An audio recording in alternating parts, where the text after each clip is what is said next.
afternoon and welcome back to this part 4 in the build of the 1/32 scale Yea Vixen. And following on from previous posts, what I've done in this one is to look at how I mate surfaces together. And one of the things that I've always been asked about with vac forms is how do you get them the trailing edges thin? Well, here you go. You can see I'm working away with a permagrit high grit sanding block, and what I do is actually sand to within an inch of its life, the trailing edge especially. Once I've got that to where I want it, you generally get a little bit of a burr, and in order to remove that I use a scraping device. This one is from Trumpeter, but there are others out there, a Zukimura one which I have as well. And essentially they're just a sharpened piece of metal. You could do the same with such thing as a scalpel blade if you wanted to. And the trailing edge will never get that thin just by sanding, because what will happen is you'll be putting pressure down through the plastic. That will bow, and eventually you will see some daylight through it, but it will just get so thin that it's impossible to work with. So what I do is I work from the back, gently sand away, use the scraper. This will provide me with a angle on the trailing edge which is very shallow, and it's actually quite surprising how much material this device can actually remove. Normally I would be doing this on a flat surface to maintain the relative flat profile across the trailing edge. And one of the things that we need to think about when we're doing this sort of modelling is that the plastic, when you start gluing it together, needs to have some meat to it, because otherwise you start using adhesives on it and it will just melt. So as we can see, the section now is getting closer to the final shape, and what I would suggest you do is measure it up against a flat ruler, and in this case I'm using a metal ruler, which I know is true. You can see, looking at that there's a little bit of a discrepancy in the trailing edge. That just gives me an indication that I need to do some more work to get that right down to where I want it. Putting the two parts together, it reveals that one is slightly wider than the other. This isn't a problem, because when I come to actually installing this horizontal elevator and support section between the two tail booms, it will actually be able to be adjusted. With the extra bit of material, that just gives me that little bit of adjustment that I can chop it down rather than have to add to it. So once everything's lined up, start thinking about looking and seeing whether everything is actually nice and straight. Now, personal choice is to use super glue, and over the years I've used various different types, and I've ended up using the Bob Smith Industries black, which has a slight flex in it.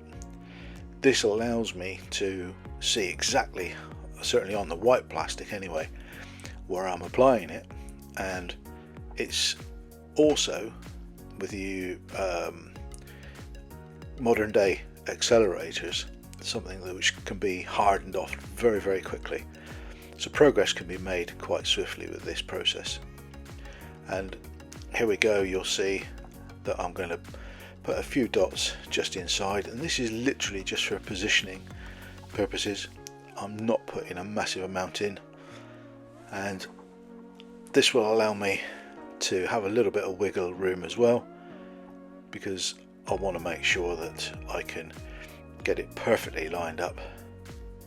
So a few little small dabs of the said black super glue, taking the two parts, lining them up, and again using a straight edge, and in this instance, although I didn't do it on camera, I actually used the edge of the desk and rested the trailing edge on the edge of the desk, and so everything then lined up pretty perfectly. A little dot of the super glue accelerator, and within seconds it was hard enough for me to handle without the worry of it coming apart. So at this point, apart from my poor filming, you can see there's a little bit of squidge out the front.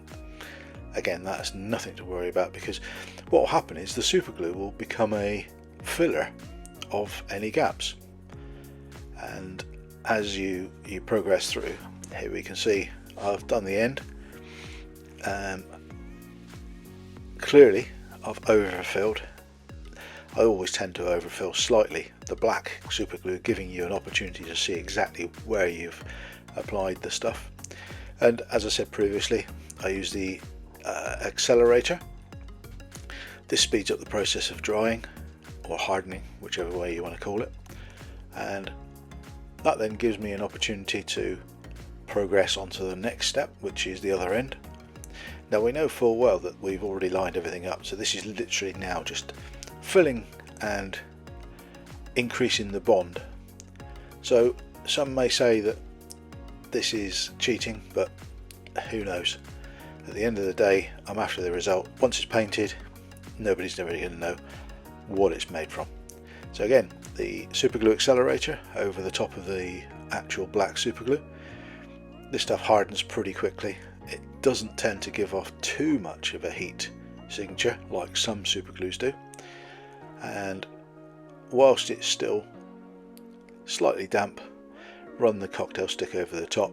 That actually pushes it straight into the joint, and straight away we have a very strong bond.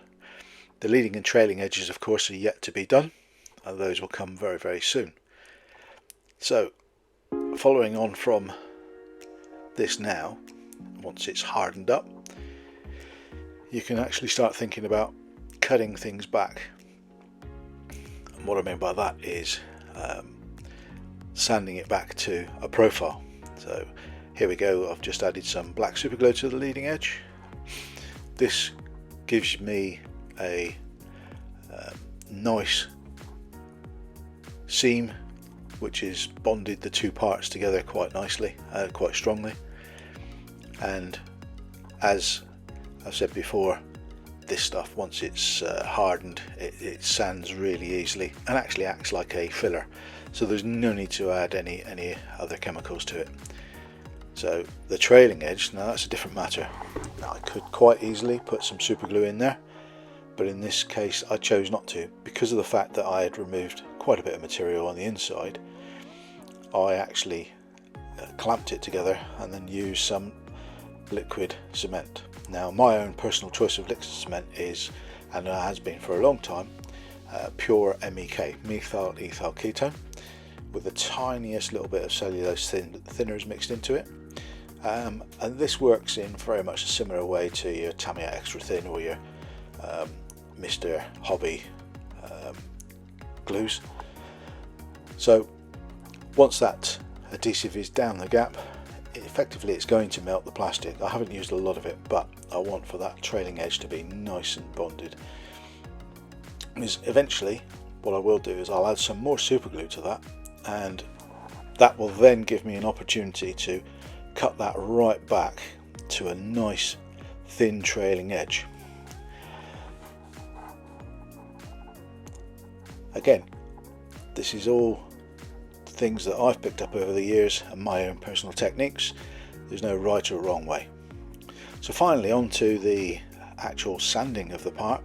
You'll see that here I'm using quite a coarse sanding stick, and what it's doing is it's removing predominantly the dried super glue, and it's giving me a reasonable edge straight away. Turn it over and go with a softer or less gritty side.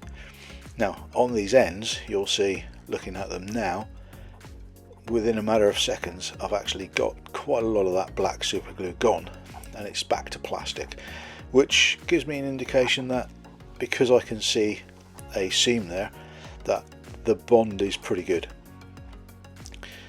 What I will do before I go into the final scribing of this part is that I will give the whole thing a light sanding all over, and that'll give it a key to any later primer coats or paint coats that we apply. So again, continuing sanding and sanding, and you can see this is only a matter of minutes. We've got this pretty much close to where we want it, and that's the horizontal section between the tail booms on a de Havilland Yea Vixen in 1/32 scale. So on that point, I'm going to say goodbye for now. Thank you very much for watching. I hope you've taken something away of my techniques. Cheers for now.